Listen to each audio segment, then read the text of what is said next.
In 1962, there were more handwritten recipe cards tucked into the backs of kitchen drawers across America than there are food blogs on the entire internet today. Those cards were stained with bacon grease and vanilla extract. The edges were soft from being handled.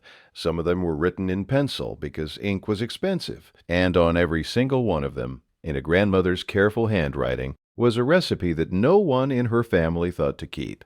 We didn't throw those recipes away on purpose. That's the story we tell ourselves. The truth is something quieter and more deliberate than that. 30 recipes, 30 dishes that lived in old family cookbooks, in church binders, in the margins of farmers' almanacs, in the memory of every woman who ever stood at a wood stove before sunrise and fed a family on almost nothing.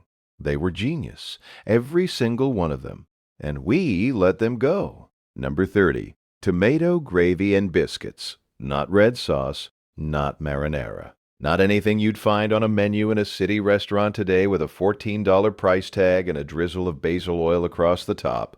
Grandma just called it tomato gravy. It was made from canned tomatoes, a spoonful of lard, a pinch of flour, salt, black pepper, cooked down in a cast iron skillet until it thickened to the color of a late October sunset. Poured hot over split biscuits while they were still steaming from the oven. In the tenant farming communities of rural Georgia and Alabama, in the 1930s, a can of tomatoes cost 4 cents. A pound of lard was 6 cents. This was breakfast for a family of 6, twice over. It was also lunch if the biscuits were made thick enough. The acidity in the tomatoes broke through the fat in a way that woke up the whole plate. Bright, rich, filling. Women in those red clay counties knew that. They didn't need a culinary school in New York to explain it to them. Today we call it shakshuka or tomato confit and charge $22 a plate. That is not progress. That is forgetting who invented it. Number 29. Apple pan dowdy. The apples went in first, sliced thin, tossed with molasses and a little brown sugar layered into the bottom of a deep iron pan. Then the dough. Not a fine pie crust, not the kind you rolled out with a marble pin and kept cold. This was rougher than that. Shaggy biscuit dough, dropped in pieces over the top of the apples, tucked down into the edges, into the oven. Halfway through cooking, you took a spoon and you broke the crust down into the apples, pressed it in, let the molasses bubble up through the cracks. That was the dowdy, that was the whole point. In New England farmhouses and the hill country of western Pennsylvania through the 1930s and 1940s, apple pan dowdy appeared in family cookbooks under a dozen different spellings. A 6-quart pan fed 8 people on 20 cents worth of ingredients. The molasses provided iron. The apples provided pectin and natural sugar. Nothing was wasted. The pan went back on the stovetop the next morning, warmed low, and it was breakfast with a spoonful of cream if there was any. They knew things about using fruit that we will spend the next 50 years trying to remember. Number 28. Crackling bread when you rendered lard. When you cooked the fat off the pig, what was left behind in the pot were cracklings, small brown crisp pieces of rendered pork skin. Chewy inside, salty, the kind of thing you'd eat standing at the stove before the bread was even finished. But you didn't eat all of them. You folded them into cornmeal batter with a little buttermilk and a pinch of salt and baked it in the same iron skillet, still hot with the lard already in it. Crackling bread came out with a crust on the bottom like no other bread in the world. Dark, crackling. The fat from the pork soaked upward through the cornmeal while it baked, and the cracklings were distributed through the crumb like small pieces of preserved fire. In the sharecropper cabins of the Mississippi Delta and the hill farms of Tennessee in the 1930s, crackling bread was made twice a week. Pig fat cost nothing when you'd raised the pig yourself. Cornmeal was 3 cents a pound. A skillet of crackling bread fed a family of 5 and left them full. Nothing was wasted. That was the whole philosophy. Every scrap of the pig fed somebody. Number 27, vinegar pie. You could not always get lemons in Appalachian Kentucky in December of 1934. You could not always get anything that required a train to bring it through the mountains. But you had a jug of apple cider vinegar on the shelf because vinegar kept and lemons didn't. And you had eggs and flour and sugar, and butter if you'd churned it that week and you had a grandmother who understood acidity in a way that no food scientist has ever fully articulated. Vinegar pie is a custard pie. That is what it is. The filling sets like satin, pale yellow, trembling slightly when you take it out of the oven. With a surface that catches the light like still water, the vinegar provides the brightness, the tang that tricks your tongue into thinking it's tasting citrus. A pie that tastes like a lemon chess pie built from 4 pantry staples that cost 11 cents total in 1935. Women in eastern Kentucky made this every winter for 3 generations. Their grandchildren have never tasted it. That is not progress. That is a clean and specific loss. Number 26. Stack cake. This was not a wedding cake. This was not a birthday cake. This was what Appalachian communities brought when families gathered, each family contributing 1 thin layer of ginger molasses cake and the layers stacked with dried apple filling pressed between each one. The more layers, the more neighbors showed up. A 6-layer stack cake meant 6 families came. A 10-layer stack cake meant 10. You could count the community by the height of the cake. In the mountain counties of eastern Tennessee and western North Carolina, stack cake was documented in family cookbooks as far back as the 1880s and carried straight through the Depression decades of the 1930s without changing a single ingredient. Dried apples cost almost nothing to produce if you grew them yourself. Molasses was 7 cents a quart in 1933. The cake had to sit overnight.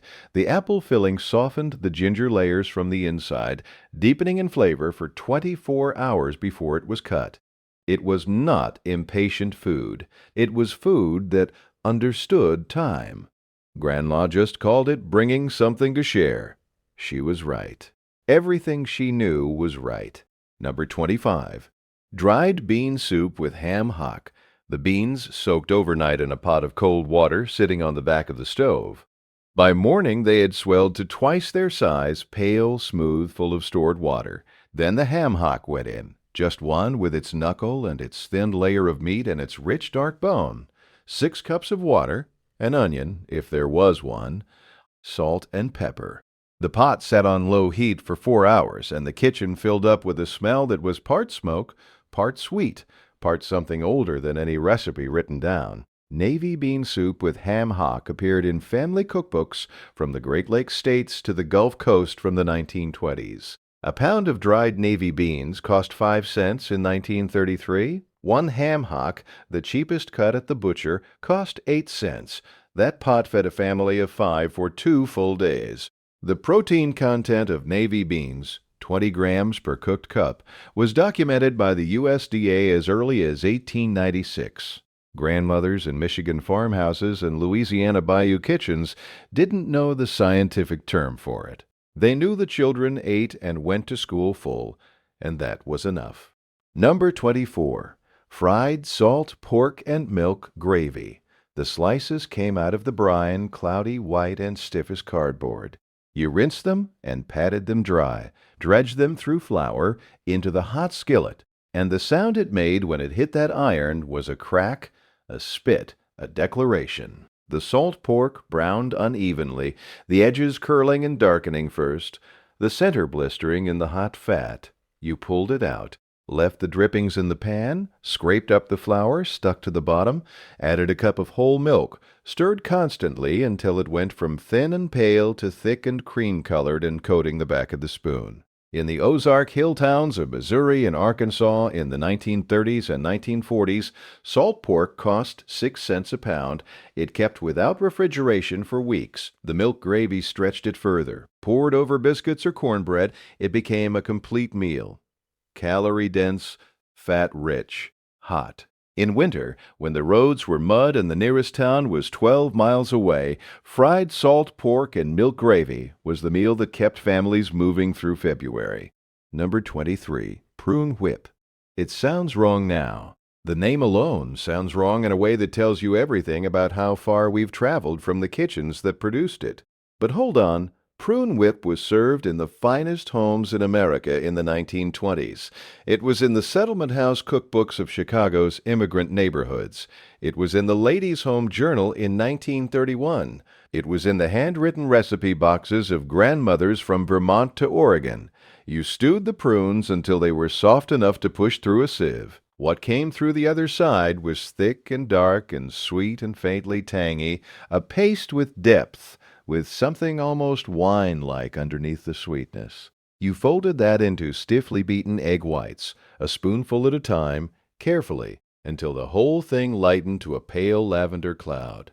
Chilled in the icebox for 2 hours and served in small glasses with a dot of cream on top. A pound of dried prunes cost 7 cents in 1932 and made 6 servings. The prunes provided iron and potassium and natural sorbitol. Grandma just called it the light dessert. The women who made it understood restraint in a way that a culture of portion sizes and processed sugar never learned. Number 22. Milk toast. This was the sick child's meal, the old man's meal. The meal you made when someone needed comfort and the pantry was nearly empty. 2 slices of day-old bread, toasted until they were dry through, not just surface golden, but dry all the way to the center so they could absorb what came next. A cup of whole milk, heated in a small saucepan with a knob of butter and a pinch of salt until steam rose from the surface. Pour it over the toast in a deep bowl and let the bread drink it in. Milk toast appeared in American family cookbooks from the 1870s through the 1950s. By the 1960s, it had vanished almost completely. In the tenement apartments of Boston's South End and the row houses of Pittsburgh's steel neighborhoods in the 1930s, it cost 3 cents per serving. Whole milk provided calcium, vitamin D, and fat-soluble vitamins. The bread, especially if it was slightly stale whole wheat, provided B vitamins that were stripped entirely from the commercial white bread that replaced it. Here is what the food industry doesn't want you to know. The bread they sold us in plastic bags, starting in the 1950s, had less nutritional value than the stale bread Grandma soaked in warm milk. They called the new bread modern, she called hers supper. Number 21. Apple butter on bread. The apples cooked down for 8 hours. You stirred them. You kept stirring. The whole kitchen smelled like cider and cinnamon and something caramelizing slowly. The sugars in the fruit browning and concentrating, turning the color from pale gold to amber to a deep burnished brown. That was almost the color of mahogany. Apple butter was not butter. It contained no dairy. It was apple reduced to an essence of itself, spread thick on a slice of bread. In the farm communities of the Shenandoah Valley of Virginia and the orchard counties of Ohio and Pennsylvania in the 1930s, apple butter was made in October by the entire family, in a copper kettle over an outdoor fire, stirred for hours with a long-handled wooden paddle. A bushel of apples, 20 cents in 1933, produced enough apple butter to fill a dozen quart jars that would last the family through winter, spread on bread for breakfast, on biscuits at dinner, given as gifts, traded with neighbors. Today we call it artisan fruit preserve, and charge $14 for a 4-ounce jar with a wax seal and a handwritten label designed to look like it was made by your grandmother. It was made by your grandmother. It cost 20 cents for 12 quarts. Number 20. Breadcrumb pudding. No bread in that kitchen went to waste. Not when it was fresh, not when it was stale, not when it had gone so dry it rattled against the inside of the bread box like something wooden. Day old, week old, it didn't matter. You broke it into pieces, poured hot milk over it, let it soak until the bread had absorbed every drop and turned back into something soft, something almost new. Added eggs, a spoonful of sugar, a splash of vanilla, a handful of raisins if there were any, and baked it in a greased pan at medium heat until the top was set and golden, and the center trembled like custard. Breadcrumb pudding, or bread pudding as the South called it, appeared in every regional American family cookbook, from New England to Louisiana from the 1880s onward. In New Orleans Creole households and the German immigrant kitchens of St. Louis in the 1940s, leftover bread that might otherwise have been discarded became the centerpiece of a dinner table dessert. A full 9x13 pan cost 12 cents, leftover bread free, eggs 8 cents a dozen, Milk 4 cents a quart. Today, restaurants in New Orleans serve bread pudding with whiskey sauce for $16 a portion and call it a signature dish. Grandma just called it not throwing away good bread. Number 19. Wilted lettuce salad. Garden lettuce, freshly cut, still cold from the morning air. Set it in a bowl. In a small skillet, fry 3 or 4 slices of bacon until crisp. Pull them out, and into the hot bacon fat add a splash of apple cider vinegar, a pinch of sugar, a little salt. It sizzled when the vinegar hit the hot fat. A sharp, bright sound, a cloud of steam that smelled like the best thing in the world. Pour it hot over the cold lettuce. Watch the leaves wilt slightly at the edges, darkening, absorbing the fat and the acid. Crumble the bacon on top. Eat it immediately. Wilted lettuce salad appeared in farm wife cookbooks across Indiana, Ohio, and Kentucky from the 1910s through the 1950s. It was a spring dish, made when the first lettuce came up in the kitchen garden, too early for tomatoes, too cold still for cucumbers. Apple cider vinegar cost 9 cents a quart in 1935. The bacon was already in the house. The lettuce was free from the garden. The warm fat and vinegar dressing did something that modern nutritionists confirmed 80 years later: fat-soluble vitamins in the greens. A, K, and E are absorbed by the body dramatically better when consumed alongside dietary fat. Grandma didn't know the biochemistry. She knew the salad tasted right, and the children cleaned their bowls. Number 18. Cornmeal mush. You poured the cornmeal into boiling salted water in a thin, slow stream. One hand pouring, one hand stirring, because if you added it too fast, it lumped, and lumpy mush was an embarrassment nobody needed. The stirring was continuous. The heat was low. For 20 minutes the mush thickened, pulling away from the sides of the pot, turning the color of pale gold, smelling of corn in a way that was both sweet and faintly mineral. Eaten hot in the morning, poured into a loaf pan and cooled overnight, sliced cold and fried in lard the next day, crisp on the outside, creamy inside, served with maple syrup or sorghum molasses. In the rural towns of the Midwest and the immigrant Italian and Polish neighborhoods of Chicago and Cleveland in the 1920s and 1930s, cornmeal mush was a two-meal dish. A pound of cornmeal cost 3 cents in 1933 and fed a family of 4 at breakfast and again at lunch the following day. Here is what the food industry doesn't want you to know. Today, that exact same dish costs $19 a plate at upscale Italian restaurants in New York and San Francisco. They call it polenta. They put a truffle on it. They did not invent it. A grandmother in a Chicago tenement building invented it, and she didn't charge $19. She charged nothing. Number 17. Souse. Nothing from the pig was wasted. Nothing. The ears and the feet and the snout and whatever other scraps the butcher had left went into a pot with vinegar, salt, whole black pepper, bay leaves, and enough water to cover everything. Boiled for 3 hours until the meat fell away from the bone and the liquid reduced to something dark and gelatinous. The meat was picked out by hand, sorted, pressed into a loaf pan. The cooking liquid, thick with natural gelatin from the bones, was strained and poured over the top, left overnight in the cold. By morning it had set into a firm sliceable loaf that held the meat suspended in a trembling, spiced, vinegar-bright aspic. Souse, or head cheese as the German immigrant communities of Pennsylvania called it, was made in farm kitchens from North Carolina to Wisconsin from the earliest colonial settlements through the 1950s. In the German communities of Lancaster County, Pennsylvania, and the Czech neighborhoods of Omaha, Nebraska, it appeared in family cookbooks under a dozen different names. A full pig's head cost 15 cents at the butcher in 1934. It produced enough souse to feed a family for a week. The connective tissue and bones released collagen during that long cook, the same collagen that bone broth companies today sell for $30 a jar.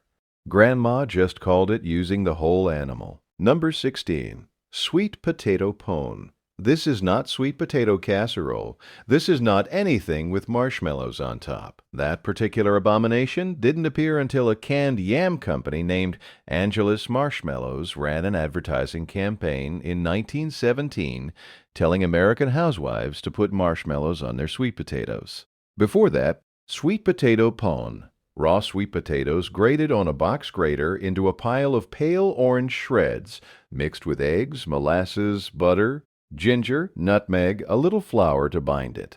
Pressed into a greased pan, baked low and slow for an hour until the edges were dark and the center was dense and fudgy, and the whole thing had the color and the weight of something carved from wood. Sweet potato pone appeared in African American family cookbooks and church recipe binders throughout the Deep South, Georgia, Alabama, the Carolinas from the 1870s through the 1960s. Sweet potatoes provided more beta-carotene per serving than almost any other vegetable available to working-class Southern families.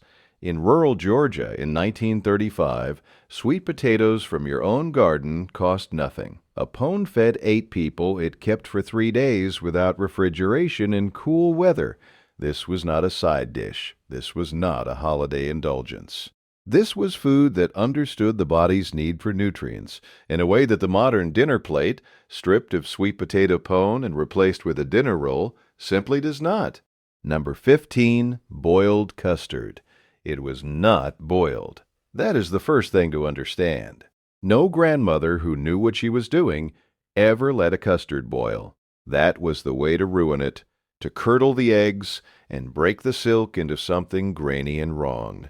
You cooked it slow, over a low flame, stirring without stopping, watching the surface of the milk for the moment just before it would change, egg yolks, whole milk, sugar, vanilla.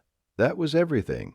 You stirred and watched and waited, and when the custard finally coated the back of a wooden spoon in a thin, continuous film, you pulled it from the heat immediately and poured it through a strainer into a glass pitcher.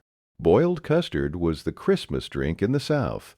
In the farmhouses of central Tennessee and the mountain homes of western Virginia and the Piedmont counties of North Carolina, a pitcher of cold boiled custard sat on the holiday table from the 1880s through the 1960s. Not eggnog. Eggnog was something rougher with raw egg whites beaten in. Boiled custard was cooked, smooth, the color of ivory, drunk cold from a glass, or poured over cake, or sipped slowly from a china cup by someone who had earned the right to sit down for 5 minutes. A quart of whole milk cost 9 cents in 1940. 6 egg yolks, a quarter cup of sugar. It fed 10 people at Christmas. By 1970, it was gone from most tables, replaced by store-bought eggnog in a wax carton. She was right. Everything she knew was right. Number 14, salt rising bread. This was the most difficult bread in any old family cookbook. Not because the ingredients were complicated. They were not. Cornmeal, water, salt, flour, lard, milk, that was all. But the leavening came from wild bacteria in the cornmeal starter, and it required patience and exact warmth. The batter sat near the stove overnight, and if the temperature dropped too low, the bread wouldn't rise. And if it got too hot, the bacteria died, and the only way to know if it had worked was the smell, a sulphurous, tangy, cheese-like smell that drifted through the house before dawn. Sharp, strange, unmistakable. When you smelled it, you knew the bread was alive. Salt-rising bread made a loaf with a crumb unlike any yeast bread.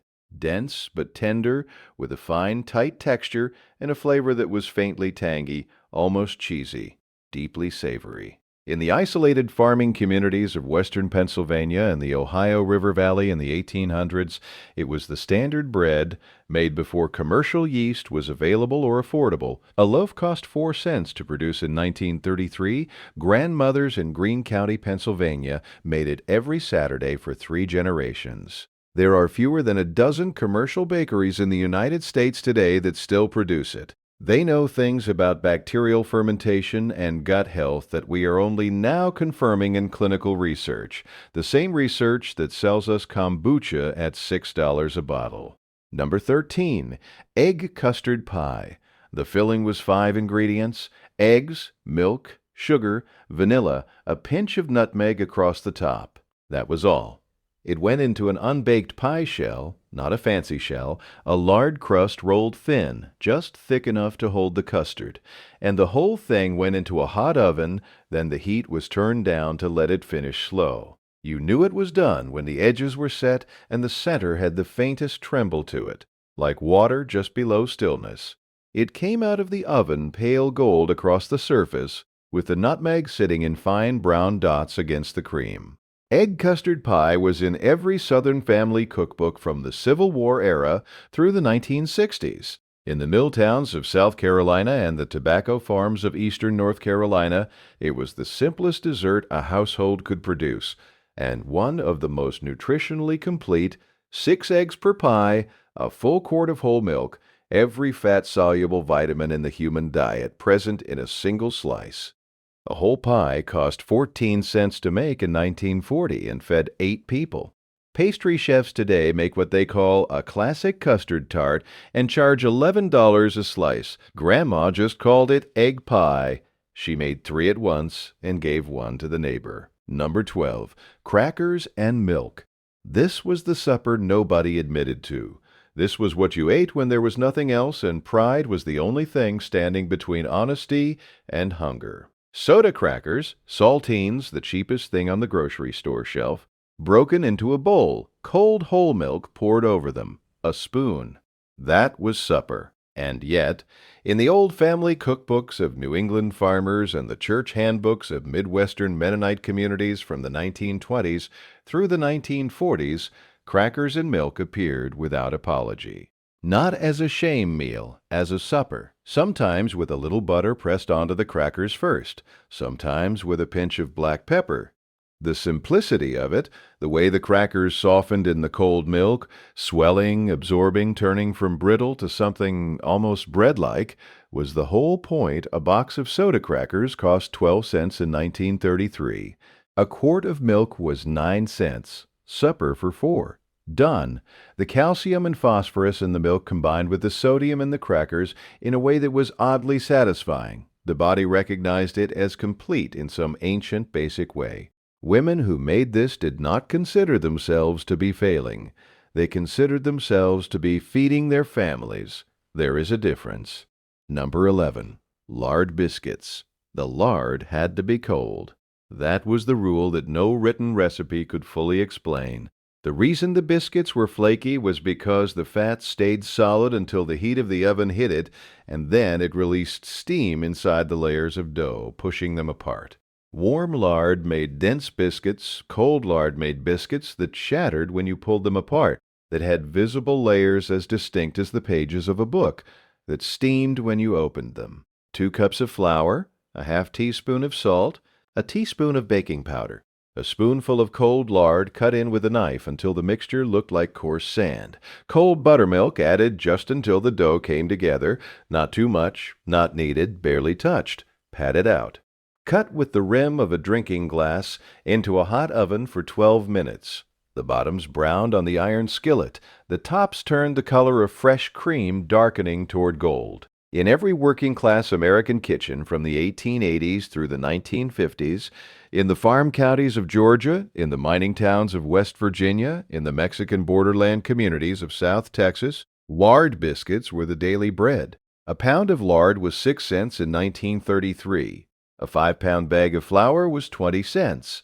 A batch of 12 biscuits cost 4 cents. Today, lard has been replaced by vegetable shortening, introduced by Procter & Gamble in 1911 under the brand name Crisco, marketed specifically as a modern, scientific, cleaner alternative to animal fat. What they didn't publish until decades later was that vegetable shortening, hydrogenated to achieve its solid form, was the primary source of industrially produced trans fat in the American diet.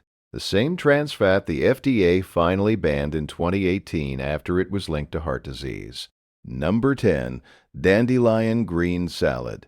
Every spring, in the yards and fields and untended edges of every rural county in America, something pushed up through the cold ground before almost anything else was ready to eat.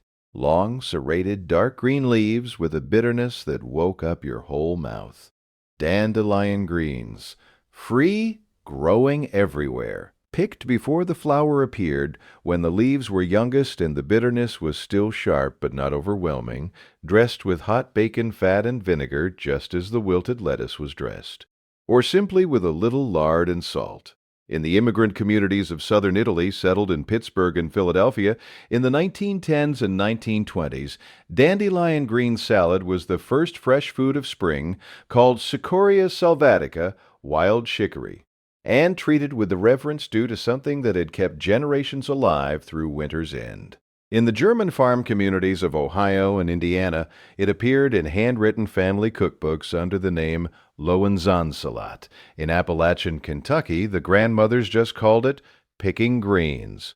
Dandelion greens contain more beta-carotene than carrots, more calcium per gram than milk, more iron than spinach. This was documented by the USDA in their 1963 composition tables. They grow for free in every yard in America. Instead, we buy bagged arugula at $4 for 4 ounces because someone gave it an Italian name and put it in a plastic bag.